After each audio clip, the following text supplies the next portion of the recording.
So, ఇప్పుడు ఇది education పైన వర్క్ జేస్తున్నారు అండ్ అవేర్‌నెస్ క్రియేట్ జేస్తున్నారు. హెల్త్ మీద వర్క్ జేస్తున్నారు కదా సార్. సో, ఇవన్నీ వర్క్ జేస్తున్నారు ఓకే.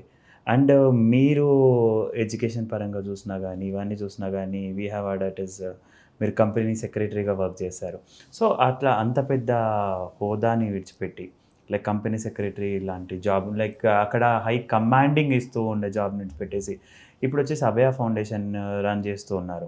అసలు ఈ ఫార్మేషన్ ఎందుకు చేశారు సార్? ట్రాన్స్‌ఫర్మేషన్ ఎందుకు చేశారు? మీరు పెద్ద హోదా అంటున్నారు.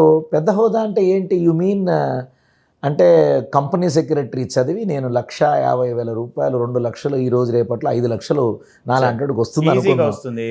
ఇదా పెద్ద హోదా? లక్షలు సంపాదించడం పెద్ద హోదానా ఈ దేశంలో? సార్ నా దృష్టిలో లక్షలు సంపాదించడం పెద్ద హోదా కాదు. కమాండ్ చేయడం పెద్ద హోదా కాదు. అంటే పెద్ద హోదా అనేది అనుకుంటున్నారు. పెద్ద హోదా అంటే పక్కన వాడి ఆకలిని తీర్చే మంచి హృదయం ఉండడం కూడా పెద్ద హోదానే అనుకుంటున్నాను. కారణం ఏంటంటే when you talk about profession like company secretaries, సుమారు 145 కోట్ల మంది భారతీయ జనాభా, దాంట్లో కేవలం 1,00,000 మంది మాత్రమే చేయగలిగినటువంటి, 1,00,000 మంది కూడా లేదు, 80,000 మంది ఉంటారేమో తెలియదు, 80,000 మంది మాత్రమే చేయగలిగిన కంపెనీ సెక్రటరీ కోర్స్ నేను చేశాను.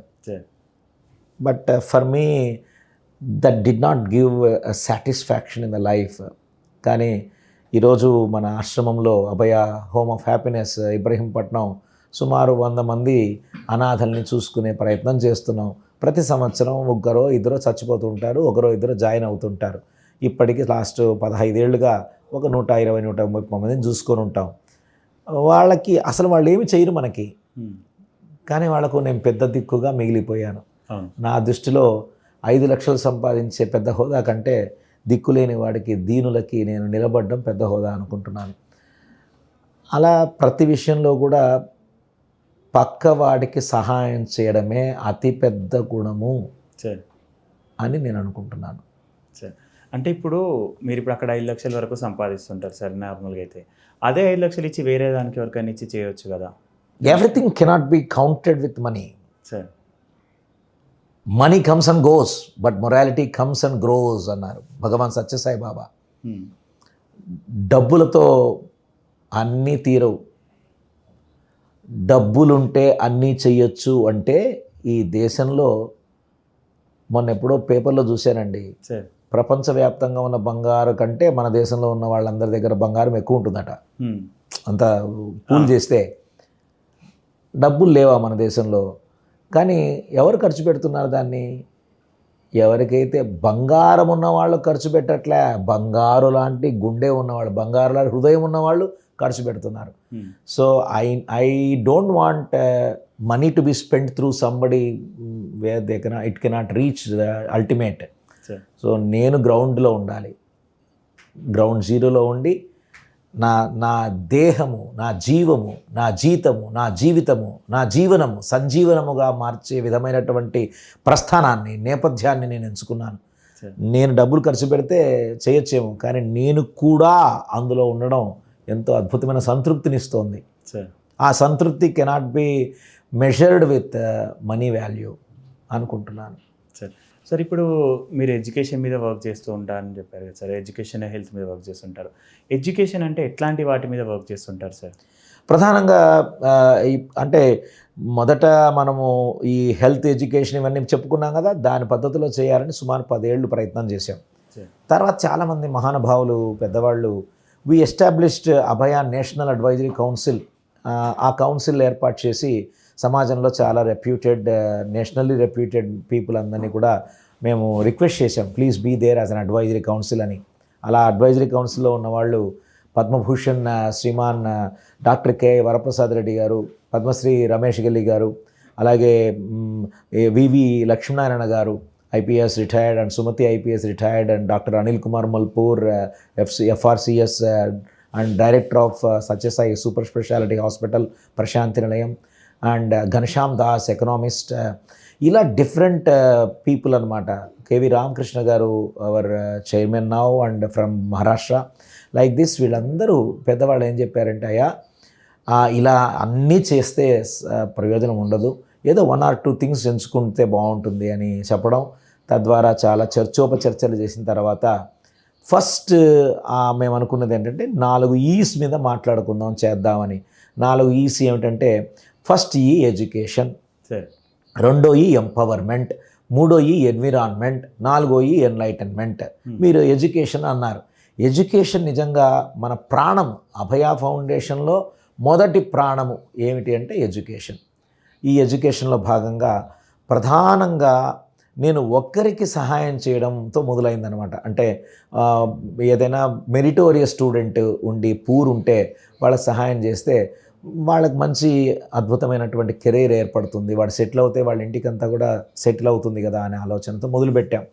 తర్వాత అనిపించింది, ఇలా ఒక్కొక్కరికి నేను హెల్ప్ చేస్తూ కూర్చుంటే ఈ దేశం అంతా ఎప్పుడు మనం వెళ్ళేది. సో ఒకరికంటే కూడా కమ్యూనిటీకి హెల్ప్ చేయాలి ఎడ్యుకేషన్లో అని. ఆ విధంగా ఎడ్యుకేషన్లో భాగంగా ఇప్పటిదాకా హయ్యర్ ఎడ్యుకేషన్ మెరిట్ పూర్ ఉన్నటువంటి స్టూడెంట్స్కి సుమారు ఎంత లేదన్నా 1000 మందికి హెల్ప్ చేసి ఉంటాం. అలా కాకుండా సుమారు 450 ప్రభుత్వ పాఠశాలలకి హెల్ప్ చేశాం. కేవలం ఒక తెలంగాణ రాష్ట్రమే కాదు, ఆంధ్ర, కర్ణాటక, తమిళనాడు, మహారాష్ట్ర, కేరళ, ఇలా అన్ని రాష్ట్రాలలో సౌత్ ఇండియన్ స్టేట్స్లో అంతా కూడా సుమారు 450 ప్రభుత్వ పాఠశాలల మీద వర్క్ చేశాం. ఎంతైనా కొన్ని కోట్ల రూపాయలు ఖర్చు పెట్టింటాం. మా ఉద్దేశం ఏంటంటే 450 ఇంటూ ఒక్కొక్క దాంట్లో 500 మంది జనం అనుకున్న, పిల్లలు అనుకున్న, 5/5ల సుమారు 2.5 లక్షల మంది పిల్లలకి బెనిఫిట్ అవుతుంది. ఇలా 450 స్కూల్స్ మీద పనిచేసే సౌభాగ్యం కలిగింది. కేవలం ఎడ్యుకేషన్ అంటే కేవలం విద్యార్థులకి, ఉపాధ్యాయులకి, ప్రభుత్వ పాఠశాలలకి మాత్రమే కాకుండా ఇంకా ఎక్కువ రీచ్ అవ్వాలనే ఆలోచనతో చాలా పుస్తకాలు రాసే అదృష్టం కలిగింది. ఇప్పటికి సుమారు ఒక 30 పుస్తకాలు రాయగలిగానన్నమాట. భగవంతుడు ఇచ్చినటువంటి స్ఫూర్తి ప్రేరణతో కరోనా సమయంలో అందరి ఇళ్లలో జైలుకు పరిమితమైపోతే మన ఆశ్రమంలో బాబాగారి సన్నిధిలో కూర్చుంటే ఏడుస్తున్నాను, స్వామి ఏంటి స్వామి ఇలా అయిపోయింది ప్రపంచం అంతా, కనీని ఎరగనటువంటి మహమ్మారి మొదటిసారి మానవ జీవిత చరిత్రలో చూస్తున్నాం, ఏం చేయొచ్చు నేను అంటుంటే బాబాగారి దగ్గర నుంచి పుస్తకం రాయేదన్నా స్టూడెంట్స్ కోసం రాయి అని చెప్పడం. అలా ఎందుకు చెప్పారో ఆలోచించి ఆ రోజంతా కూర్చొని ఏమై ఉండొచ్చు. దెన్ ఐ రియలైజ్డ్, ఇన్నేళ్లుగా నేను గత 20-30 ఏళ్లుగా కనీసం అంటే ఒక 20 లక్షల కిలోమీటర్లు తిరిగి ఉంటాను. ఎన్నో లక్షల మందితో మాట్లాడుంటాను. ఎక్కడికి వెళ్ళినా నేను ఆయా సందర్భాలలో సమస్యలకు సమాధానాలు చెప్పుంటాను. కానీ ఎక్కడ ఇది రికార్డు లేదే. So maybe God wanting me to do something for generations to come, పర్మనెంట్స్గా ఏమన్నా రాయాలనుకున్నాను. ఓకే అని చెప్పేసి కంపాస్ అని పేరు పెట్టి దాన్ని 63 సమస్యలు, పిల్లలు ఎదుర్కొనే ప్రతి సమస్య, జ్ఞాపకం రావట్లేదు, ఇష్టం లేదు, చదువు బాగలేదు, ఒక సబ్జెక్ట్లో వెనకబడ్డాను, సినిమాలు, టీవీలు, మూవీలు, నటులు, ఇలా డిఫరెంట్ ఈ సమస్యల మీద రాశానన్నమాట. 63 సమస్యలు వచ్చాయి. 63 సమస్యలకి సమాధానాలు రాశాను. 300 పేజీల పుస్తకమైంది. 2019లో రాసిన 20లో రాసిన ఈ పుస్తకం 2022లో చిన్నజీరు స్వామి వారు ఈ పుస్తకాన్ని రిలీజ్ చేశారు. తర్వాత ఈ యొక్క స్కూళ్ళలో పనిచేస్తూ మనతో బెనిఫిట్ అయినటువంటి ఉపాధ్యాయులందరూ వచ్చి ఆ పుస్తకాలు తీసుకోవడం, వాళ్ళు డైరెక్టరేట్ ఆఫ్ ఎడ్యుకేషన్ తెలంగాణ, తర్వాత కమిషనరేట్ ఆఫ్ ఎడ్యుకేషన్ వీళ్ళకి తెలంగాణ, ఇలా పెద్దవాళ్ళందరి దగ్గర తీసుకెళ్ళడం. సబితా ఇంద్రారెడ్డి ఆ పుస్తకాన్ని చూసి చాలా సంతోషపడింది. Then education minister of Telangana government. ఆవిడ, స్వామీజీ ఇది మేమేం చేయగలము అంటే, అమ్మా మీరు అవకాశం ఇస్తే ఒక్కొక్క స్కూల్కి గ్రంథాలయానికి పంపిద్దామని చెప్తే అది జీవో ఇచ్చి గవర్నమెంట్ సుమారు 15,000 గవర్నమెంట్ స్కూల్స్కి తెలంగాణలో దాన్ని పంపిణీ చేసాం, డిస్ట్రిబ్యూట్ చేసాం. అలాగే అటు సైడు మన బోత్స సత్యనారాయణ గారు ఎడ్యుకేషన్ మినిస్టర్గా ఉన్నప్పుడు సురేష్ కుమార్ నాయర్ IAS వారు ఈ పుస్తకాన్ని చూసి అక్కడ కూడా 15,000 స్కూల్స్కి పంపించాం. తెలుగులో ఈ పుస్తకము స్కూళ్ళకి వెళ్ళి ఆ ఉపాధ్యాయులు మా దగ్గరికి వచ్చి, స్వామీజీ ఇది ఇంకా లార్జర్ కమ్యూనిటీకి వెళ్ళాలి అని ఆలోచన చేయడం, దాన్ని వాళ్ళే ఇంగ్లీష్లో అనువాదం చేయడము. ఆ ఇంగ్లీష్ పుస్తకాన్ని జిష్ణుదేవ్ వర్మ మన తెలంగాణ గవర్నర్ రిలీజ్ చేశారు. దీన్ని చూసినటువంటి అదే స్కూళ్ళలో ఉన్న హిందీ టీచర్స్ ముందుకొచ్చి ఉచిత, అంటే అనువాదం ఎంత కష్టమైన పని, అలాంటిది వాళ్ళు ముందుకొచ్చి దీన్ని హిందీలో అనువాదం చేయడము. హిందీ పుస్తకం మన Uttar Pradesh chief minister Yogi Adityanath release చేయడము. ఈ పుస్తకము ఈరోజు ఆంధ్రదేశంలో, తెలంగాణలో అన్ని చోట్ల అందుబాటులో ఉంది. ఇంతటితో ఆగాకోకుండా ఈ రాసిన 30 పుస్తకాలు కూడా ఇది అమ్మడానికి కాదు, నమ్మడానికి, అమ్మడం కాదు నమ్మడం చేయాలి సమాజం అని చెప్పి అన్ని ఉచితంగా మా వెబ్సైట్లో అన్ని ఫ్రీ డౌన్లోడ్స్ పెట్టామన్నమాట. So we want everyone to use it. So ఇలాగా ఎడ్యుకేషన్లో భాగంగా ఈ పుస్తక ప్రచురణ చేసి దాన్ని సమాజానికి అందిస్తున్నాం. అలాగే చాలామంది స్వామీజీ మనం స్కూల్ పెట్టాలి, ఈ స్కూలు సిస్టమ్ బాగాలేదు, విధానాలు బాగలేదు అని. కానీ ఈ స్కూల్ పెడితే ఎంత దాకా మనం దీన్ని తూగగలము, చేయగలము, మన ఇన్స్టిట్యూషన్ కాదు కదా, అంటే పెద్ద ప్రభుత్వం కాదు కదా మంది అనే ఆలోచనతో మనం చిన్న స్థాయిలో మొదలు పెడతామని ప్రభుత్వ పాఠశాలల్లో విద్య చదువుతున్నటువంటి పిల్లలందరికీ కూడా ఉచిత బోధనా తరగతులు ప్రారంభం చేశాం. 3 ఏళ్ల నుంచి దక్షిణ భారతదేశంలోని 30 కుగ్రామాలలో 30 మంది చదువుకున్న గృహిణులను ఎన్నిక చేసి శిక్షణ ఇచ్చి వాళ్ళ ద్వారా 40 నుంచి 50 మంది పిల్లలకి చక్కగా బోధనా తరగతులు. దీనికి ఆస్క్ అని పెట్టాం పేరు, అభయ సంస్కార కేంద్రం. చదువుతో పాటు సంస్కారం ఇవ్వాలనే ఆలోచన దృక్పథంతో అక్కడ ఒక 500 మంది పిల్లలకి మనం విద్య నేర్పించే ప్రయత్నం చేస్తున్నామండి. ఇలా ఎడ్యుకేషన్ ఈ విధంగా ఆ విద్యా రంగంలో కార్యక్రమాలు జరుగుతున్నాయి. ఇది కాకుండా ఇప్పుడు ఎవరైనా కొత్తగా ఏదైనా చేయాలి అనుకుంటే, లైక్ ఇప్పుడు ఎడ్యుకేషన్లో కానీ ఇప్పుడు మీరు కంపాస్ బుక్స్ గురించి వీటి గురించి చేశారు, అండ్ ఇది కాకుండా కూడా మీరు స్కూల్స్లో కూడా సపోర్ట్ చేస్తూ ఉంటుంటారు సార్. అది ఎట్లా చేస్తూ ఉంటారు సార్? లైక్ అంటే చూడండి, అన్ని ప్రభుత్వ పాఠశాలల్లో కూడా ఎక్కడైనా అవసరం ఉందా అని మనం పెద్ద అంటే నోటిఫికేషన్ ఏమీనక్కర్లే. ఏ స్కూలుకు వెళ్ళినా ప్రభుత్వ పాఠశాలలకి, ప్రభుత్వ ఇన్స్టిట్యూషన్స్కి ఏదో ఒక మౌలిక సదుపాయము ఉండకపోయి ఉంటుంది. అది చూసినప్పుడు చాలా హృదయం ద్రవించిపోయేదన్నమాట. నిన్న వెళ్ళానండి ఒక స్కూల్కి, ఎక్కడ మన సంస్థాన్ నారాయణపూర్లో. అక్కడ సర్పంచ్, కొత్తగా ఎన్నికైన సర్పంచ్, ఆవిడ పేరు విజయలక్ష్మి లింగాస్వామి. వారు వచ్చి, స్వామీజీ మాతో మీరు సహాయం చేయండి ఒక స్కూల్ కంటే, ఒక స్కూలుకి కాదయ్యా, నెక్స్ట్ 5 ఏళ్ళు మీతో నిలబడతాము, ఏదన్నా కార్యక్రమం చేద్దాం, మీరు ఉండాలి, నేను ఉండాలి, గ్రామస్తులు ఉండాలి, అందరూ కలిసి చేద్దాం, P4 model, public private people participation లాగా చేద్దామంటే వాడు చాలా అద్భుతంగా ప్రేరణ చెంది ముందుకొచ్చారు. సో నిన్న దీనికి వెళ్ళామన్నమాట, నారాయణపూర్ మొదటి ఎడ్యుకేషన్ ఇన్స్టిట్యూషన్ చూద్దామని. Government high school for boys, government high school for girls, model school, PMC model school, and then tribal welfare school and government junior college. Samsthan నారాయణపూర్లో 7,000 మంది ఓట్లు, 10,000 మంది జనాభా, దాంట్లో సుమారు 7-8 గవర్నమెంట్ ఇన్స్టిట్యూషన్స్ ఉన్నాయన్నమాట. కానీ ఏ స్కూలు కూడా సరైన పద్ధతిలో లేదు, ఇంక్లూడింగ్ PMC అంటే సెంట్రల్ గవర్నమెంట్ స్కీమ్లో వచ్చింది. ఇక ట్రైబల్ వెల్ఫేర్ దానికి వెళితే మీరు అసలు నమ్మరండి, ఆ స్కూల్ ఒక రెంటెడ్ బిల్డింగ్లో నడుస్తోంది. 520 మంది పిల్లలు దాంట్లో. సరిగ్గా కూర్చోవడానికి స్థలం లేదు, బెంచీలు లేవు. Can you imagine? 75 ఏళ్ల స్వతంత్ర భారత చరిత్రలో ఈ రోజు కూడా ఇంకా ప్రభుత్వ పాఠశాలలో బెంచీలు లేవా? చాలా విచిత్రంగా అనిపించింది నాకు. అంటే this is what is happening everywhere. We are able to see that such situations. ఒకవేళ ఇచ్చిన 500 మంది కూర్చొని తొక్కితే ఏమైతే 1 yearకి 2 ఏళ్ళకి పాడైపోతాయి. సో మళ్ళీ ఉండదు.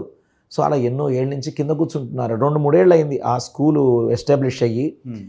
బిల్డింగ్ లేదు, ల్యాబ్ లేదు, కంప్యూటర్ లేదు, సరైన భోజన వసతి లేదు, డైనింగ్ హాల్ లేదు, బాత్రూములు లేవండి. ఇక నాకు చాలా బాధ అయింది, కసయింది.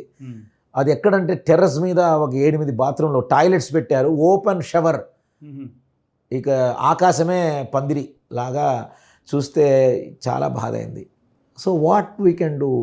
ఎంత చేతనైతే, ఎంత వీలవుతే అంత, ఏ విధంగా వీలవుతే ఆ విధంగా, ఎక్కడ వీలవుతే అక్కడ, ఎప్పుడు వీలవుతే అప్పుడు, ఎంతమంది చేత వీలవుతే అంతమందితో మనం చేయిద్దామనే ఆలోచనతో ఇలా సర్వే చేస్తూ ఎక్కడ చేస్తే అక్కడ చేస్తూ ఉంటాం. So we are trying to do our bit in Sansthan Narayanpur. Sir, ఇది కాకుండా మీరు వెరీ రీసెంట్లీగా ఎన్నికైన సర్పంచ్లందరి కోసం కూడా ఒక ఆఫర్ అయితే తీసుకొని వచ్చారు. అవునండి. దానికి వచ్చిన రెస్పాన్స్ అసలు ఎలా ఉంది సార్? 12,750 సర్పంచులు ఎన్నికయ్యారు తెలంగాణలో ఆఫ్టర్ లాంగ్ టైం ఎలక్షన్స్ రావడం వల్ల. ఎవరో మమ్మల్ని స్వామీజీ మా సర్పంచ్ గారికి సన్మానం చేస్తున్నాం, మీరు ముఖ్య అతిథిగా రండి అంటే, ఏం వచ్చి ఏం చేయాలి, ఒక శాలువా కప్పి పూలమాల వేయడానికి నేను ఎందుకు రావడం, ఎట్లా కాదు, నిజంగా మంచి సర్పంచులు ఎవరైనా ఉంటే ఆడు రెడీగా ఉంటే ఆ సర్పంచు ఆ గ్రామంలో Abhaya foundation will stand by them hand in hand, head in head, heart in heart నిలబడతాం. 5 ఏళ్ళు పంచవర్ష ప్రణాళిక చేసి 5 ఏళ్ల తర్వాత ఈ గ్రామాన్ని ఎలా తీర్చిదిద్దాలి అనే విజన్ డాక్యుమెంట్ క్రియేట్ చేసి మనం పనిచేద్దాం కదా అంటే, ఇది బాగానే ఉంది చేద్దాం ఆలోచిద్దాం అని అనడం. ఇప్పుడు ఒకసారి ఏదైనా ఆలోచన వచ్చిందంటే నేను ఒక్కడి గురించి ఆలోచించడం బంద్ అయిపోతుంది.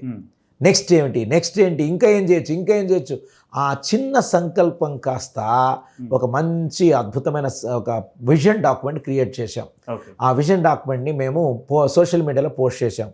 అయ్యా పలాని రోజు లోపల రిజిస్టర్ చేయండి, మీ అందరినీ మేము మీటింగ్ పెడతాము, మీలో ఎవరైతే ముందుకు వస్తారో మూడు గ్రామ పంచాయతీలు ఎన్నిక చేస్తాము, మేము 5 ఏళ్ళు పనిచేస్తాము. ఎందుకు నా ఉద్దేశం ఏంటంటే, thanks to CSR legislation done by companies act 2013. So డబ్బులు దండిగా సమాజానికి వచ్చే అవకాశం ఉంది. అక్కడ ఇక్కడ డబ్బులు ఎందుకు ఖర్చు పెట్టడం, ఒకే గ్రామం మీద 5 ఏళ్ళు ఖర్చు పెడదాం, అద్భుతాలు సాధించవచ్చు కదా అనే ఆలోచనతో చాలా ఉత్సాహంగా చాలా కమిటెడ్ థాట్తో ఈ పోస్ట్ చేశాం. అది కనీసం అంటే 500 మంది 1000 మంది చూసిండొచ్చు, 12,000 మంది కానీ 500 మంది చూసిండొచ్చు. 500 మందిలో 40 మంది రిజిస్టర్ చేశారండి. 40 మంది సర్పంచులు. మేము అయ్యో బ్రహ్మాండం అని నేను పిలిస్తే 20 మంది వచ్చారు. అభయ ఫౌండేషన్కి మీటింగ్ పిలిస్తే 20 మంది వచ్చారు. ఆ 20 మందికి 3 నెలలు టైం ఇచ్చాం. అయ్యా ఈ 3 నెలల్లో మీరు ప్రొఫైల్ చేయండి, గ్రామంలో మీరు నిజంగా కమిటెడ్గా ఉంటేనే రండి, లేకపోతే లేదు. ఇదిగో ఈ 3 నెలల్లో మీ ఊళ్ళో నుంచి 100 మందికి మనం టైలరింగ్, డ్రైవింగ్, బ్యూటీషియన్ ఇలా నేర్పిద్దాం, అప్పుడు నేను మిమ్మల్ని నమ్ముతాను, అప్పుడు మీతో చేయగలిగి పని చేస్తానని చెప్పి. నమ్ముతారో నమ్మరో 20 మందిలో ఒక్క సర్పంచ్ కూడా మళ్ళీ వెనక్కి రాలేదు. ఇది so somehow Samsthan Narayanpur sarpanch connect కావడం, ఈజ్ వెరీ యంగ్, ఎనర్జెటిక్. వారు విజయలక్ష్మి లింగస్వామి గారు ముందుకు రావడం, వాళ్ళతో పనిచేసే ప్రయత్నం చేస్తున్నాం.